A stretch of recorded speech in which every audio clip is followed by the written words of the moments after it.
মানসিকভাৱে প্ৰস্তুত নহয়, কিন্তু তদন্ত প্ৰক্ৰিয়া সঠিক দিশত আগ নবঢ়াৰ কাৰণে আপোনালোকৰ ওচৰলৈ বাৰে বাৰে মন্তব্য বিচাৰি আহিবলগীয়া হয়। আজিৰ দিনটোত যি কিমানখিনি তদন্ত প্ৰক্ৰিয়া আগবাঢ়িছে কি ক'ব? আপুনি দেউতাক হিচাপে সন্তুষ্ট হয়নে? একেবাৰে চমুকৈ ক'লে ভাল হ'ব। সন্তুষ্ট একেবাৰে নহয়, কিয়নো আজি 6 দিনত ধৰিলে। এই প্ৰথম দিনাখনেই যিজনক গ্ৰেপ্তাৰ কৰিলে সেইদিনাখনেই আন এজন গুৱাহাটীতে আছিল। আমিতো সেইদিনাখন তেখেতৰ মনীষ চিচোদিয়া এই পটেঞ্চিয়েলৰ, গতিকে তেখেতক সেইদিনাখনে গ্ৰেপ্তাৰ কৰিব পাৰে। কি কাৰণত নকৰিলে আমি বুজি নাপালোঁ। আৰু দ্বিতীয় সুবৰ্ণ সুযোগ আছিলে সেইদিনাখন, মানে এফিনিটি গ্ৰুপটোৱেতো চব জানেই, সিহঁতৰ ওচৰা ওচৰি। এই তাৰ দুদিনৰ পিছত থেকে আমাৰ যিজন মানে ইনভেষ্টিগেশ্যন অফিচাৰ সেইজনক আকৌ সলনি কৰি দিয়া। সেইটো কি কাৰণে কৰিলে, হয়তো তেখেতসকলৰ প্ৰচিডিঅ'ৰ মতে গৈছে যদি গৈছে, সেই দুটা বিষয়। তাৰপিছত তৃতীয়টো হ'ল এই তদন্তৰ যিমান ক্ষিপ্ৰতাৰে আগবাঢ়িব লাগিছিলে সেইটো আগবঢ়া নাই যেন লাগিছে। মই আপোনালোকৰ জৰিয়তে আমাৰ গৃহ বিভাগৰ দায়িত্বত থকা মাননীয় মুখ্যমন্ত্ৰীক জনাব বিচাৰিছোঁ যে ন্যায় পাওক, পৰিয়ালটোৱে ন্যায় পাওক, পৱন হাজৰিকাই ন্যায় পাওক। আমাৰ যি দুটা ভায়েক ভনীয়েক আছে সিহঁতৰ ভৱিষ্যতৰ কথা আছে, গতিকে খুব সোনকালে তদন্ত কৰি কিবা এটা আমাক ন্যায় দিয়ক। যোৱাজনটো গ'লেই আমি সেইজনৰ কথা ভাবিবই লাগিব বাৰু, কিন্তু সেইজনকতো আমি ঘূৰাই নাপাওঁ। কিন্তু পৰিয়ালটোলৈ মুখলৈ চাই আৰু বিভিন্ন সংগঠনে আমাক এনেকৈ কৈছে, আশ্বাস দিছে। আজিও প্ৰতিবাদ হৈ আছে, লাচিত সেনাই আজিও প্ৰতিবাদ সাব্যস্ত কৰি আছে পৱন হাজৰিকাৰ মৃত্যুৰ ন্যায় বিচাৰি। আৰু লগতে অসম পুলিচে, মই পুনৰ আকৌ আপুনি এইটো কাৰণে সুধিছোঁ যে অসম পুলিচে যদি ততাতৈয়াকৈ কৰি বা তাৎক্ষণিকভাৱে তদন্ত প্ৰক্ৰিয়াটো প্ৰাথমিক পৰ্যায়ত আগবঢ়াই নিলেহেঁতেন, তেতিয়াহ'লে হয়তো আৰু এজন বা দুয়োজন আৰু অভিযুক্ত ধৰা পৰিলেহেঁতেন চাগে। সেইটোতো হয়, মই কৈছোঁৱেই। কাৰণ গুৱাহাটীতে যেতিয়া আছিলে খুব ভাল সুযোগ আছিলে, আৰু এইবিলাকৰ কাৰণে কোনো ৱাৰেণ্টৰ দৰকাৰ নাই। কাৰণ ডেথ যিখন মানে লিখি থৈ গৈছে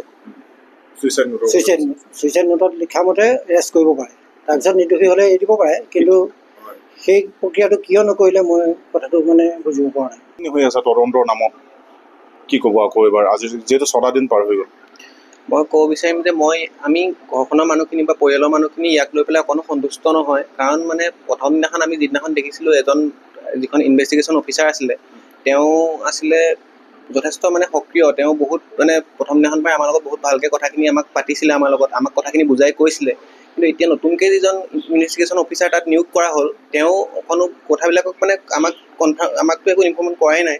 আৰু তাৰ উপৰিও তেওঁ মানে কামখিনি কৰিছে বুলিও আমাক মানে তাত থকা আমাৰ যিখিনি মানে মানুহ সেইখিনি আমাক কোৱা নাই যে তেওঁ ভালকৈ কামখিনি কিমানখিনি কৰিছে, আমাক একো ইনফৰ্ম দিব পৰা নাই তেনেকৈ। আপুনিও গুৱাহাটীত আছিলে নেকি দাদাৰ লগত? মই এই বছৰ নাছিলোঁ, যোৱা বছৰ আছিলোঁ দাদাৰ লগত অলপ দিন মই। কিন্তু এই বছৰ মই ডিব্ৰুগড় ইউনিভাৰ্চিটিত আছিলোঁ, মই ইয়াত নাছিলোঁ। মই দাদাৰ মৃত্যুৰ এসপ্তাহ পূৰ্বেহে মই ঘৰত আছিলোঁহি আহি পেলাই। মানে তদন্ত প্ৰক্ৰিয়াটো যেনেকৈ হ'ব লাগে তেনেকৈ হোৱা নাই।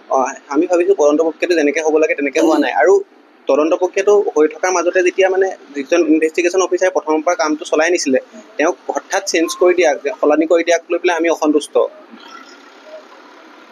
আৰু দুজনৰ নাম ইতিমধ্যে যিটো ছুইচাইড নোট তাত উল্লেখ আছে, সেইকেইজনক এতিয়ালৈকে গ্ৰেপ্তাৰ বা তেওঁলোকক আটক কৰা নাই।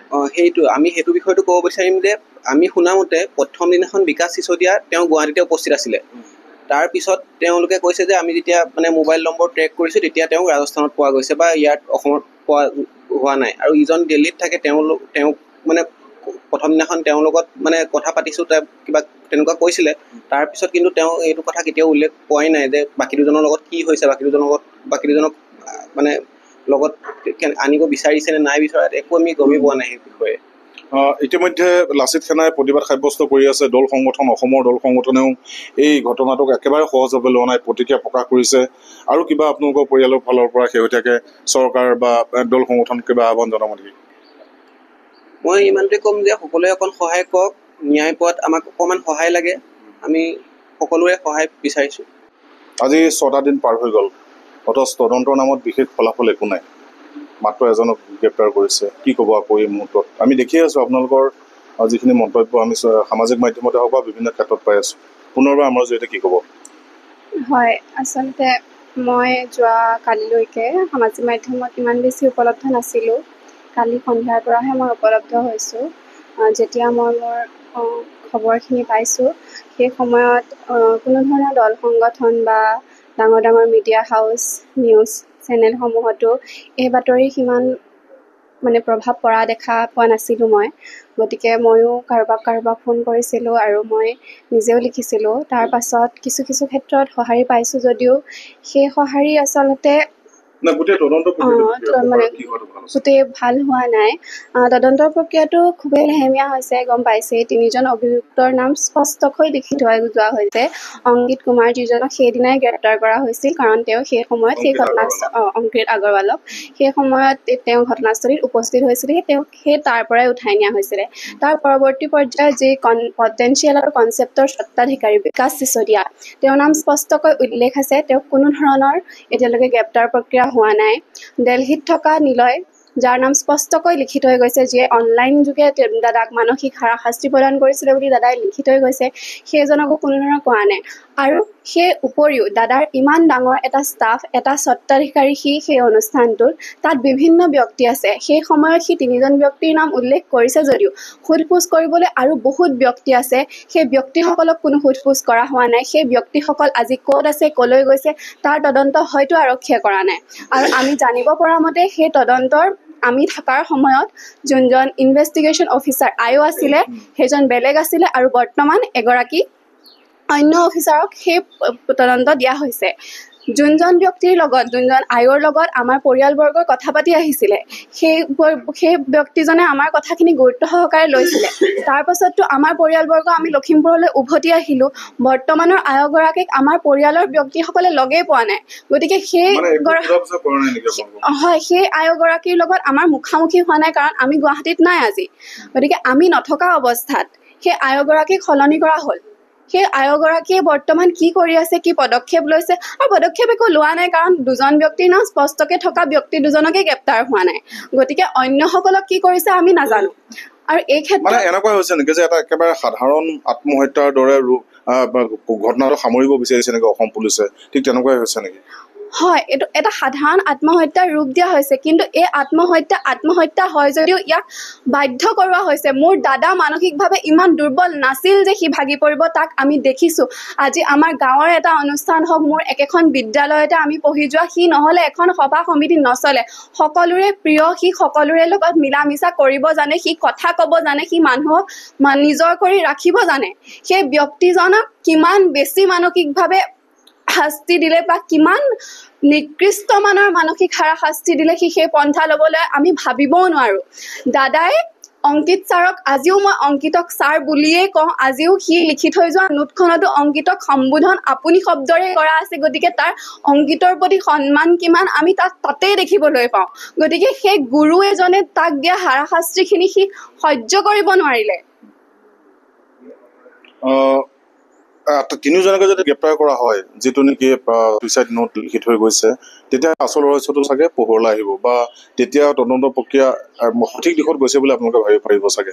হয়, নিশ্চয়কৈ। যিজন পটেঞ্চিয়েল কনচেপ্টৰ স্বত্বাধিকাৰী বিকাশ চিচোদিয়া, তেখেতক গ্ৰেপ্তাৰ কৰাটো অত্যন্ত প্ৰয়োজনীয়। আজি এফিনিটি ক্লাছেছ আমি ইমান ভিতৰলৈ যোৱা নাছিলোঁ, কেলৈ কাৰণ দাদাই সেইটো চলাই আছে বা দেউতাহঁতে জানে মই পঢ়ি আছোঁ। গতিকে তাৰ সেই কচিঙত সক্ৰিয়ভাৱে জড়িত নহ'লেও বাহিৰাভাৱে জানো। গতিকে পটেঞ্চিয়েল আৰু কনচেপ্টক এটা যোনটো কয় কম্পিটিশ্যন দিয়া এটা ক্লাছেছ আছিল এফিনিটি ক্লাছেছ। আজি এফিনিটি ক্লাছেছৰ স্বত্বাধিকাৰী নাই। আজি এফিনিটি ক্লাছেছে ভাবি আছে আমাক কোনে চলাব, কি কৰিব। সেই ক্ষেত্ৰত লাভ হৈছে কাৰ? পটেঞ্চিয়েল কনচেপ্টৰ মালিক বিকাশ চিচোদিয়াৰ। গতিকে তেওঁ সেই ঘটনাটোত দাদাক সেই আঘাতখিনি অংকিত আগৰৱালাই দিলে যদিও আজি তাৰ পৰা প্ৰত্যক্ষভাৱে লাভ কাৰ হৈ আছে? পটেঞ্চিয়েল কনচেপ্টৰ মালিক বিকাশ চিচোদিয়া। গতিকে বিকাশ চিচোদিয়াক কিয় ধৰা হোৱা নাই আজিলৈকে? নিলয় কুমাৰ, যাৰ নাম স্পষ্টকৈ সি লিখি থৈ গৈছে দিল্লীৰ পৰা, আমি নাজানো, আমাৰ লগত তেওঁৰ কণ্টেক্ট নাথাকিব পাৰে, কিন্তু তাৰ যোনটো ষ্টাফৰ ব্যক্তিসকল আছে সেইসকলৰ লগত তেওঁৰ কণ্টেক্ট আছে। সেই কণ্টেক্ট তেওঁলোকে দিছে কি ধৰণে হোৱাটছএপত, ফেচবুকত তেওঁ লিখি থাকে। সেই অনলাইন হাৰাশাস্তিখিনি সি ধৰিব নোৱাৰিলে। গতিকে সেইখিনি সি সহ্য কৰিব নোৱাৰা এক মানসিক তাক হাৰাশাস্তি দিয়া হ'ল, যাক হত্যা, সেই হত্যাক আত্মহত্যাৰ ৰূপ দিয়া হৈছে। সি আত্মহত্যা কৰিছে হয় সিয়ে কৰিছে চাগে কিন্তু সেই আত্মহত্যাৰ পৰ্যায়লৈ তাক লৈ যোৱা হৈছে এটা ল'ৰাক কিমান ভাগি পৰিলে মোৰ দাদাক মই জানো মই ইমান বছৰে জানো মই 2021 চনৰ পৰা গুৱাহাটীত আছো মোৰ ওপৰত সি দেউতাৰ দৰে মোক নিজৰ ৰাখিছে ভনীয়েক যদিও মোৰ সেই গাৰ্জেন পেৰেণ্টছ হিচাপে সি মোক আছে তাৰ সাহসতেই গুৱাহাটীলৈ গৈছিলো আজি সি মোৰ লগত নাই আপুনি বিচৰা বাতৰি পাব কেৱল নিউজ 18 এপত নিউজ 18 এপ ডাউনলোড কৰিবলৈ স্ক্যান কৰক এই QR কোড গুগল প্লে ষ্টৰতো পাব এই নিউজ 18 এপ